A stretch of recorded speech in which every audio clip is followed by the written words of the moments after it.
Welcome to Redefine U Season 5. I'm Dan Baum. Over the last few years, this podcast has been a place to share powerful stories of redefinition and lightning strike moments, and to learn and grow with one another through adversity and change, even through a global pandemic. This season, to close out the college's 60th anniversary, we invited members of the community, past and present, to join us in sharing their favorite AACC memories. Be sure to check out all of this season's episodes, available now for your binge listening pleasure. This is Dawn Lindsay. I am the proud president of Arundel Community College. So you've been with the college for 10 years.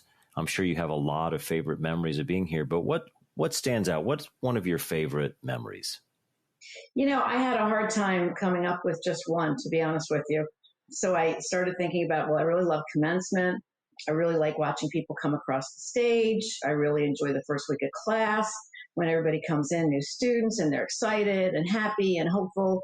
But you asked me about my favorite memory, so I really had to think about it. And what I came up with was in 2012, I was sitting at Cafe Normandy eating dinner, and I received a call that I had been offered the position while I was sitting at Cafe Normandy.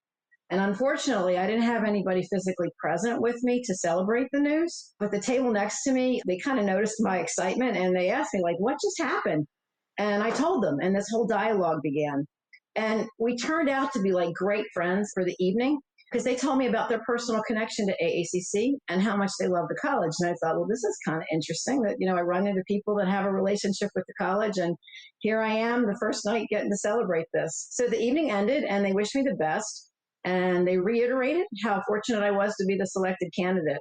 And I have to say, I had so many emotions all at the same time. I was excited, I had joy, I had anticipation, I had nervousness.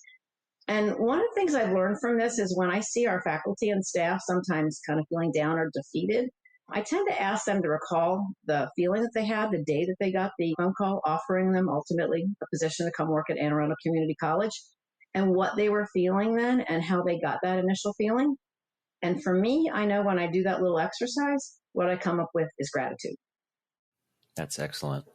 I remember when you started, you talked about how you were struck by the number of people in the community that had a personal relationship with the community college, and that it was hard to go anywhere like a restaurant like that and not run into people that had that kind of connection. What about a person you met or an experience you had at AACC that really made an impact on you?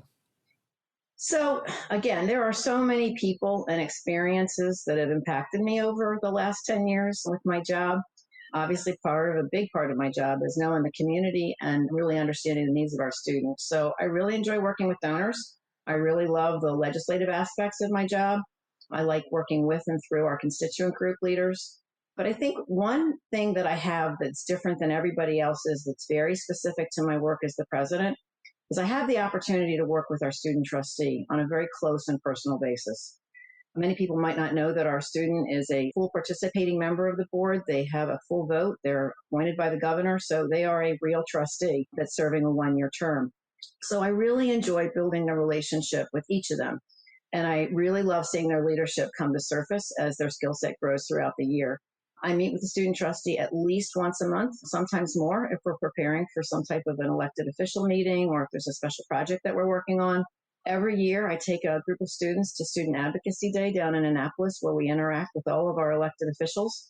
And the student trustee has always been a part of that group, as have the other student leaders. So it's interesting because as the elected officials begin to hear about the experiences that our students have had, or the obstacles that they've overcome, the opportunities that they've had, why the elected officials should support community college, AACC specifically, is so important. In all honesty, all I usually have to do is simply an introduction because the students are so well prepared to share their stories. It's touching. And it makes me proud, very, very proud of the student leadership that we have. The other thing that's unique about our trustees is we've had student trustees that are on both sides of 40. So some younger, some older. They bring different life experiences, different life challenges, different stories. But the one thing that's been consistent is they're always passionate and they're committed to AACC. They're committed to the community. They're committed to their fellow colleagues. And then after they graduate or after they leave, sometimes I see them around the county, or they'll send me an email, or they'll friend me on Facebook. And it's just amazing to see how they're doing and where they're doing. And I actually went back through all of the 10 that I've worked with in the 10 years that I've been here. And every one of them has just brought a different skill set to the table. So I think I'd have to say that that experience of having the ability to have that much interaction with the student trustee, probably more so than most of the other students from a leadership perspective. I mean, I see them every month at the board meeting as well. So I think that's a unique experience that I have as president that really stands out for me. What a great experience for them, too. Mm-hmm. Well, of course, our theme has been Redefine Yourself for many years, and this podcast is called Redefine U. So how has being part of the AACC community redefined you?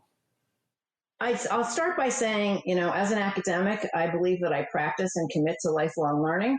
So many organizations talk about their values, but they don't necessarily use them. They don't define them. They don't incorporate them into their daily work. And I take tremendous pride in the fact that we actually use our values to guide our work. I believe we're a values-oriented institution, and our values are equity and inclusion, positivity, community relationships, opportunity, innovation, and creativity. And I think they're all important.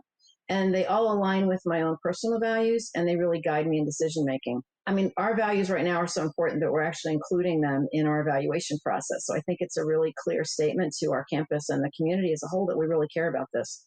So for me, what I've learned and what I've been working on as far as redefining something is I have taken the opportunity to use and really reaffirm our values. And they've really, truly redefined my decision-making process and how I approach opportunities and challenges.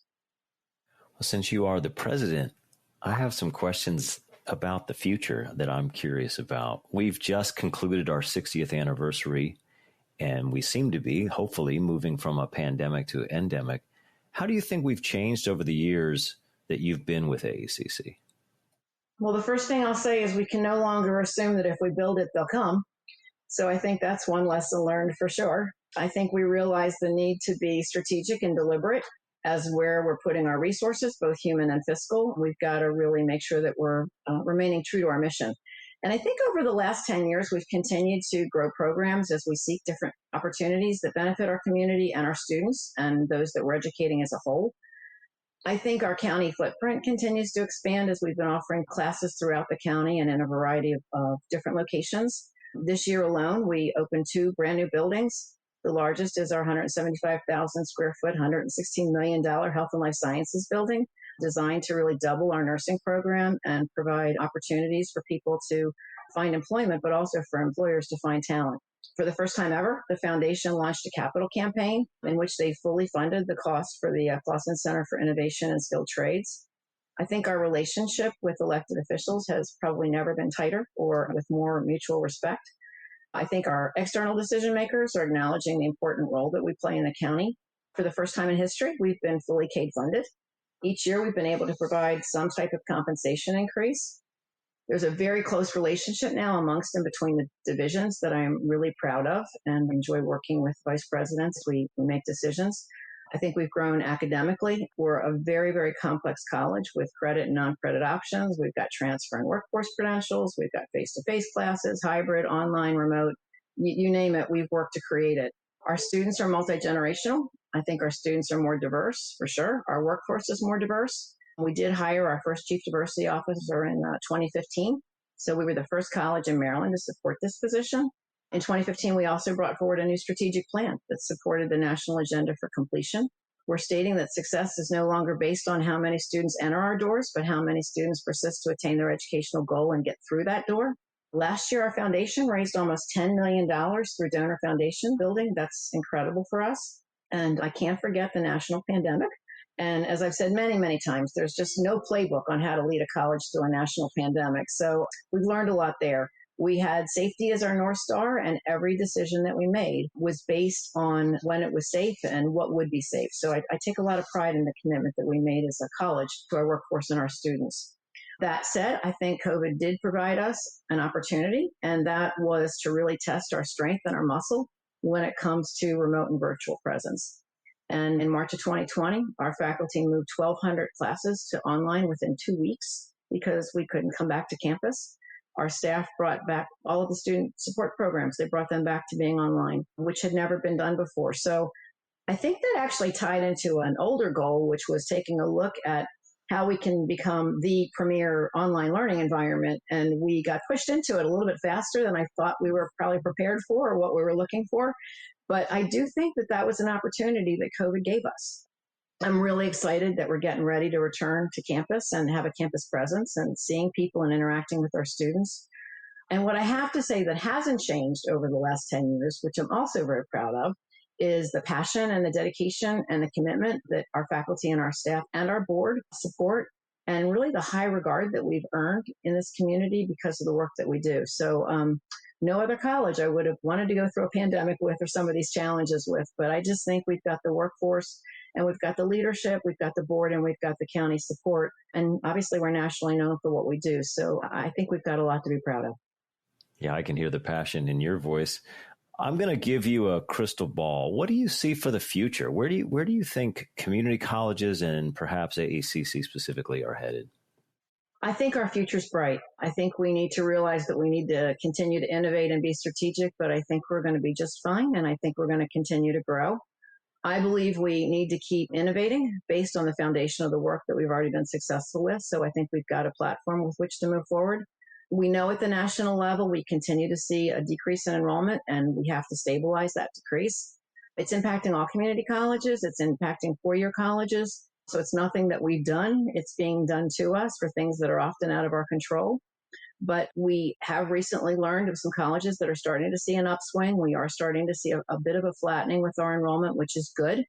So I'm very excited to see what we're going to do to address this as a team and continue to provide, highest quality rigor to the most students that we can. I think in order to do that, we're going to have to continue removing barriers for our students, creating, I know what we've been referring to as frictionless experiences for our students where they can kind of move through our requirements and access resources easily. I think we have to recognize that the demographics of our community is changing and we have to respond accordingly. I think the goal of our students feeling included is important, but I also think that we need to look at students, all students, regardless of race or disability, gender, et cetera, that they belong. They feel that they're not only included, but they belong with us and they feel comfortable with us and we're a safe haven for them. I think funding is going to continue to be a challenge. And now that we've been fully funded from the CADE formula, I think we need to protect it. I think we have a lot of opportunities as far as bolstering things like credit for prior learning, not only offering our classes in the traditional 15, 13, 8-week semesters that we've been doing, but take a look at being creative at maybe putting 3 5-week semesters and embed that into one 15-week semester. So students can choose to possibly take 1 or 2 classes that's very, very focused and continue to build their success from that perspective. I think that's an opportunity, an option that students would probably appreciate. I think we can be expanding our regional occupational center where we have four-year colleges coming and offering baccalaureate and some master's degree programs right here in Anne Arundel County in one of our facilities through the regional occupational center. I think we need to be open to new pedagogical approaches that are creative and innovative and attractive for our students. And we already have some programs that have been successfully implemented that are somewhat unique. And that's one example is our 3+1 programs.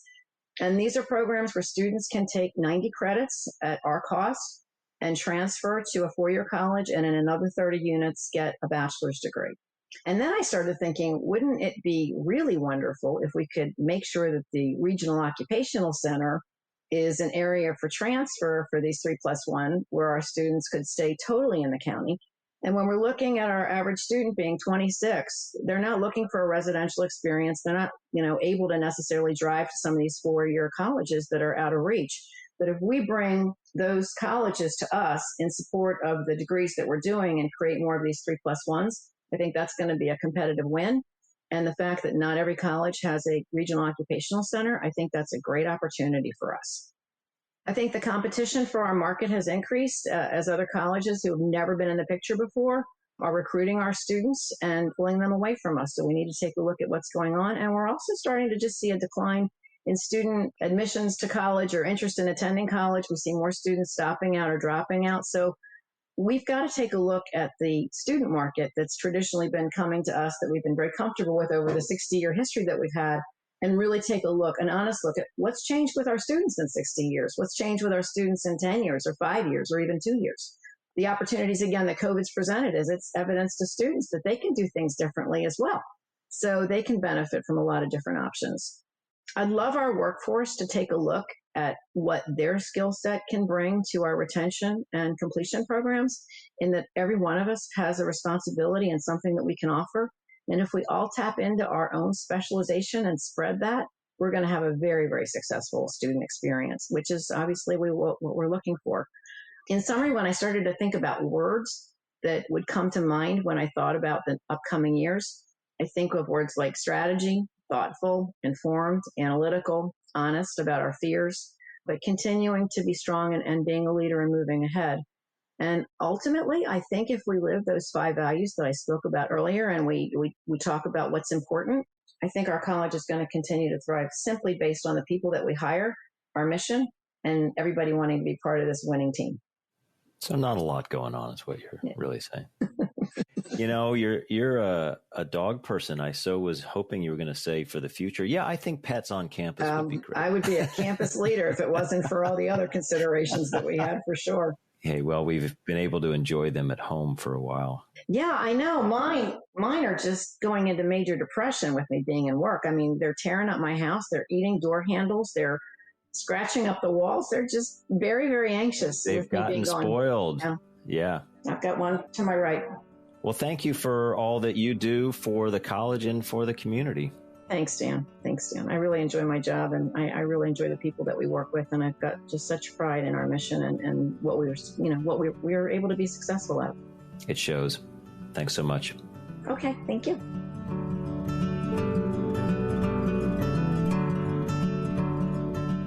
Thank you for joining us for this special season of Redefine U, celebrating AACC's 60th anniversary. We hope this season inspires you to think about your own favorite AACC moments. How is being a part of this community, near or abroad, as a student, faculty or staff member, parent or friend, redefined you?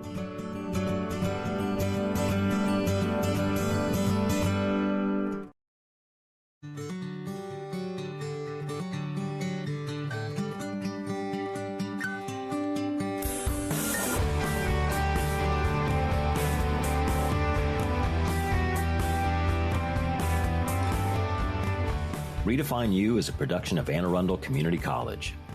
Our executive producer is Allison Baumbush, and our producer is Jeremiah Pravat. Others who help with this podcast include Amanda Behrens, Angie Hamlet, Ben Pierce, and Alicia Renahan. Special thanks to all our guests for sharing their stories. Subscribe, find show notes, and other extras on our website, aacc.edu/podcast. I'm your host and creator of this podcast, Dan Baum. Thanks for listening.